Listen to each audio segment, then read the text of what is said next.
so welcome back.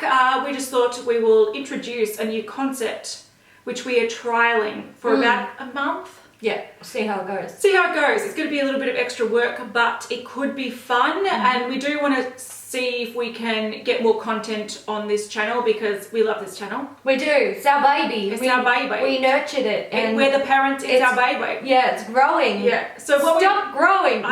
Don't stop growing. Just be nice to us, all right? Yeah. No, but what we decided to do was, so as a bit of a background, Hailey and I are friends. Some people ask questions. Are you sisters? Are you married? Are you dating? Are you, what are you doing? We're friends. We don't live in the same house. No. So when we do... I actually live on the other side of the city. Yeah, so it's a little bit of a trek. So when we do film, like, we can't do 5 videos a week together because it's just impossible. It's too much.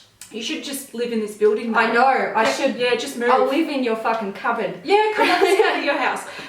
Anyway, so we thought what we'd do is a good way to add more content and hopefully something that's a little bit more not more interesting, but something that can complement what we're already doing is do weekly reviews and also demonstrations. And we also know from being YouTube watchers that weekends are a bit of a boring time for content on YouTube. Oh my God. Do you sit there and just go, where are the videos? I hate it. On the weekends in the morning, my morning routine is get up, make a coffee, sit down, watch YouTube. And on a Saturday or a Sunday, it's fucking crickets and tumbleweeds. Yeah, that's true. Boring as fuck. Yeah. Yeah. So we thought that what we'll do is when it comes to products that we've both tried and potentially new release stuff, because we've ordered a lot recently. Oh my God. Yeah, we've ordered a lot. One of these. Yeah, we've done that a bit in the last week or two. So we thought that I will do a review. So a review with swatches, talk about some basic information, pros, cons, cost, where you get it, all that kind of stuff. And then, so that'll be on the Saturday. And then on the Sunday, Hailey will do a few looks demonstrating it. So if it's an eyeshadow palette, she might do a couple of eye looks. If it's a highlighter palette, she might just demonstrate, you know, fluff it around, put it on, different colours. Do something artsy. Yeah. I don't know yet. I haven't filmed it. Yeah. So that's what we're thinking of doing because Hailey is the makeup artist here, not me. So she can do that part. Yeah, it's just makeup. But yeah, so we're trialing this for about a month. So we've got a bunch of new release stuff coming. So it should be a bit of fun. And it also means that if we do destroy anything, we could potentially put the reviews up later in that week if you actually want to see what we thought of the products. So that's our long-winded intro of our new series. But it's coming. What is it going to be called? Oh shit, we didn't think about this. Anyway, hopefully by the time this is up, we'll have a name for it. But let's continue on to me giving a review of the Urban Decay All-Nighter Palette, which we've both been... Are you wearing it today? I am. I am too. We've both been using it the past couple of weeks. So let's see what I think about it, and then tune in tomorrow and you'll see Hailey doing some demos. So give us a thumbs up if you like this concept. Definitely give us some feedback, and we'll see how it goes for the next month. And if no one likes it, we'll figure something else out. Yeah. I don't need to say bye. Well, it's sort of bye. Keep watching. Keep watching. See you in like 1 second. Thank you so much, Hailey and Kat, for that great introduction into this new series. Hello, Beauty News family. I'm Kat, also known as The Brunette. Anyway, today we are starting a new series that we are trialing. These are like just weekend videos, so if you're bored on the weekend, we've got your back. Today I will be reviewing this guy here, is the Urban Decay Afterdark Palette, and tomorrow, tune in, Hailey will be doing a few eye looks using this palette. So what this is just giving you some basic information about the palette so you can decide if you think it's worth tracking down or buying or trying or skipping. We're not going to push our opinions on you. If you want to see our opinions, check out our own channels. We always have them linked in the description box. This is more about basic information. Okay, so some basic information about this palette is it is a limited edition palette from Urban Decay. So if you do want it, it's best to get it ASAP before it sells out, before it's no longer on the shelves.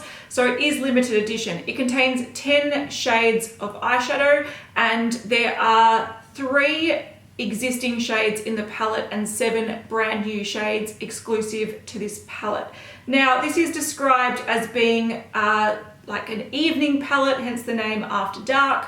So it is for nights out, and it's supposed to be more of a jewel toned metallic palette. So every single shade in here has a shimmery kind of metallic finish to it, and some of them even have a duochrome finish. Now in Australia, this retails for 80 Australian dollars. You buy it at Mecca Maxima or the Mecca website, which I'll link down below. And in the US, it retails for 49 US dollars, and you can buy it from the Urban Decay website, which I'll also link down below. So this does contain a total of 14 grams, which is quite a nice amount of product. It means that each pan contains 1.4 grams, which is 0.1 gram shy of a single eyeshadow. So it's a pretty good amount of product that you get in the palette. Now I'm going to cut to some swatches. So the first one will be finger swatches, so you can see the shades in the palette, and the second one will be brush swatches on bare skin and over primer, so you can see the difference there.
Onto the pros about this palette. I think the first thing that's worth noting is the packaging is gorgeous. Urban Decay always bring out really nice packaging, and they don't often tend to go for the cardboard packaging. They tend to go for the plastic packaging, which I really like.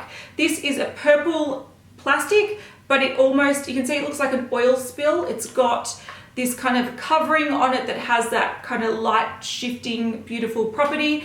It makes it really nice. Also, it's got a magnetic closure, so it's quite sturdy, and it's got a really nice mirror in there as well. Another thing you'll note is the lid does move quite a lot, but it stays in place once you've moved it in a position. So it's very easy to use as an actual mirror. You can either have it completely flat and use it like that. It's a really big mirror. You can do your whole face using it, or you can sit it up and have it like, you know, it's a very usable mirror. It's a very good quality mirror. And this palette also comes with a double-ended brush. Now, the brush isn't the best quality in the world, but the good thing about the brush is that the design of the brush works really well with the eyeshadows. So you have one side that's quite flat, quite dense, and is really good for packing on product.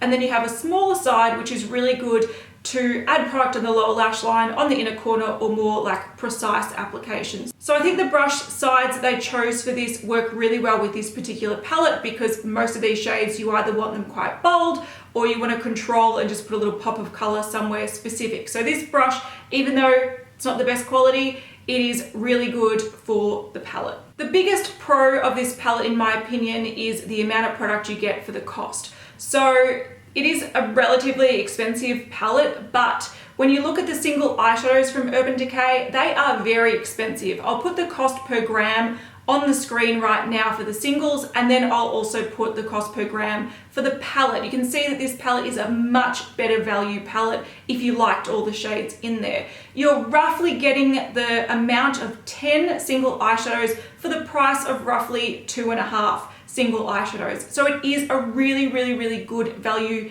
palette, and it's very handy. The quality is really nice. You get the brush.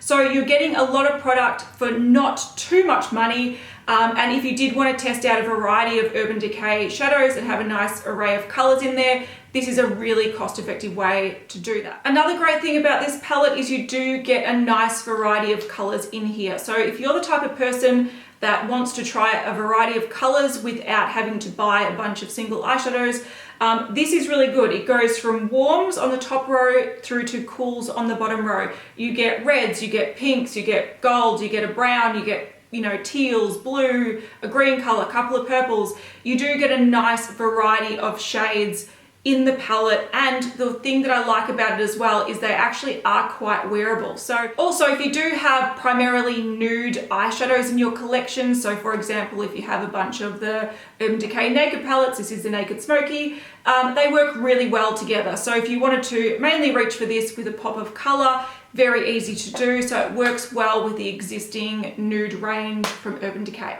Some last pros before we get into the cons is that this is not fragranced, so if you are sensitive to fragrances or scented products, this does not have an added scent to it, which is really good. You can also use these wet for a more intense foiled look.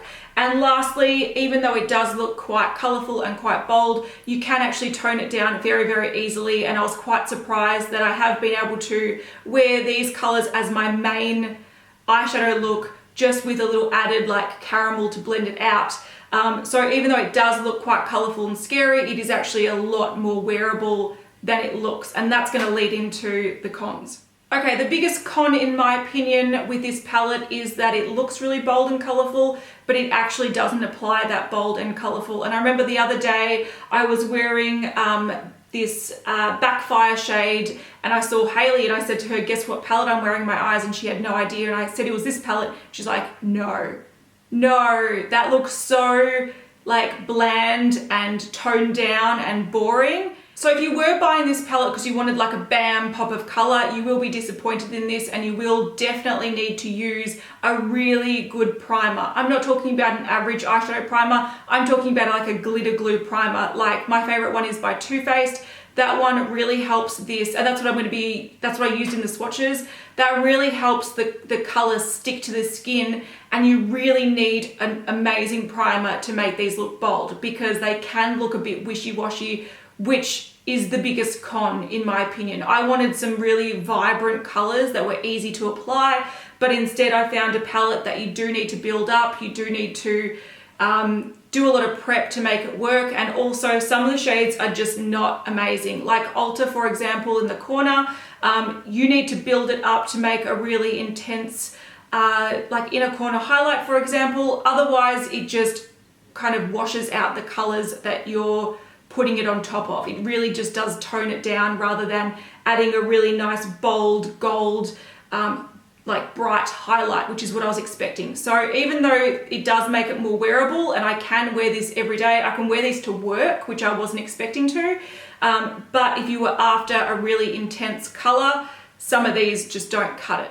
Leading on from that as well, if you did want this palette as a standalone palette, unless you're the type of person that likes to put just a wash of color all over the lid without any blending and without any brow bone highlights and all that kind of jazz, this is not a standalone palette. You do have to reach for a couple of mattes or some nudes really to make it work and look quite cohesive. So that's another con. It's expected, it's a bright metallic palette, but if you did want a palette that you can take away and just use one palette, this one is quite hard to use to do a complete eye look. Then some other cons are that there are 3 shades that were or are currently in the permanent single range. So Backfire is a permanent shade, and so is Lounge. Fringe is a discontinued permanent shade, so you can't get it in a single, but if you are a big Urban Decay collector, you might already have that in your collection. So that's not a big deal. It's only 3 out of 10, but at the same time, it might turn you off buying it if you've already got those shades. Now, that leads me on to probably my biggest fail about this palette is the fact that the singles are so much more beautiful and well pigmented than this palette. Now, when I was buying this palette in store, I just happened to swatch a couple of shades of the singles because they caught my eye, and they happened to be Backfire and Lounge, and they were gorgeous. I'll insert some footage or some photos because I did take some photos. So you can see on the screen at the moment that the dull looking version are the palette swatches. The bright ones are from the single eyeshadow formula. So what they've done is they've taken the color or a very similar color to the single version, but they just haven't put the quality behind it. It's not as pigmented, it's not as bright, and to get that brightness from the single eyeshadow, you really do need to layer it and put a really good primer on it. So that actually nearly stopped me from buying this palette because the 2 shades that I liked the most in this palette were Backfire and Lounge, and knowing that the singles were so much nicer than in the palette, it just annoyed me. So I am thinking I might go back and buy Lounge because it was so amazing in the actual single. And this one, even though I'm wearing it on my eyes today and I really do like it, it doesn't pack the punch that I was expecting. So for me, that was quite disappointing to find out. Okay, so that's my review of the Urban Decay After Dark limited edition palette. I'd love to know what you guys think. Leave it in the comments down below. Also, if you like this new series we're doing, let us know as well in the comments. Give it a like, subscribe if you haven't done so already, and we will make sure that we continue to do it. If it doesn't get much interest and people don't like them, we'll just stick to reviewing shit on our own channel. So thank you so much for watching. Check in tomorrow to see eye looks that Hailey creates using this palette because we both bought one each. And we'll see you guys very soon. Bye. Packaging, guys. Packaging's amazing.